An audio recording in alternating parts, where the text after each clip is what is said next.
CM KCR మాటలతో పబ్బం గడుపుతున్నారని ధ్వజమెత్తారు బీజేపీ నేత బాబు మోహన్.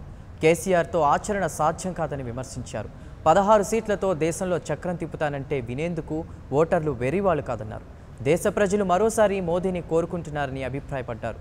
కరీంనగర్లో మీడియా సమావేశం ఏర్పాటు చేసిన బాబు మోహన్ బీజేపీకి ఓటు వేసి బండి సంజయ్ను భారీ మెజార్టీతో గెలిపించాలని కోరారు.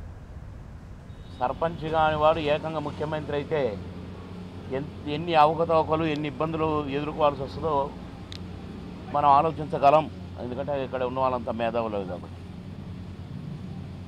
అదే బీజేపీ పార్టీ నుంచి ఉన్న మోడీ గారు వారి పరిపాలన అంటే ఏంటో చూపించారు మనకు, వారి సత్తా ఏంటో చూపించారు మనకు.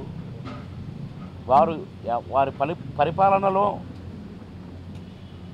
అప్స్ అండ్ డౌన్స్ కానీ, ఆలోచన విధానం కానీ, ఏదైనా ప్రాబ్లం వస్తే స్టెప్ తీసుకునే విధానంలో కానీ, స్పాట్ డెసిషన్ తీసుకునే విధానం కానీ, నాయకుడికి స్పాట్ డెసిషనే ముఖ్యమండి.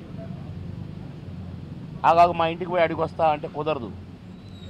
ఇక్కడ స్పాట్ డెసిషన్ మేకర్గా మన ప్రధాని మోడీ గారు బ్రహ్మాండమైన ఆలోచనలే తీసుకున్నాడు. అంబేద్కర్ పంచతీర్థాలని దళితులను గౌరవించి వారిని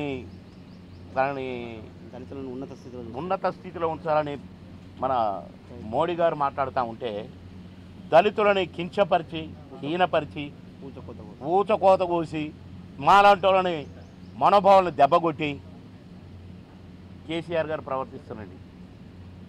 కనుక నువ్వు చెప్పేది ఒకటి చేసేది ఒకటి, ఇది ప్రజలకు అర్థమైపోతుంది. తగిన శాస్తి నీకు ఎమ్మెల్సీ ఎలక్షన్లోంచి స్టార్ట్ అయింది. ఎంపీ ఎలక్షన్లతోటి జ్ఞానోదయం చేసుకుంటే మంచిది, లేకపోతే రాబోయే ఎలక్షన్లో పరాభవం తప్పదు. మీకు జ్ఞానోదయం కొద్దిగా స్టార్ట్ అయింది కనుక ప్రవర్తన మార్చుకోండి, నోరు కంట్రోల్ చేసుకోండి. ప్రజల మన్ననలు పొందాలంటే నోటికొచ్చినట్టు మాట్లాడితే కుదరదు.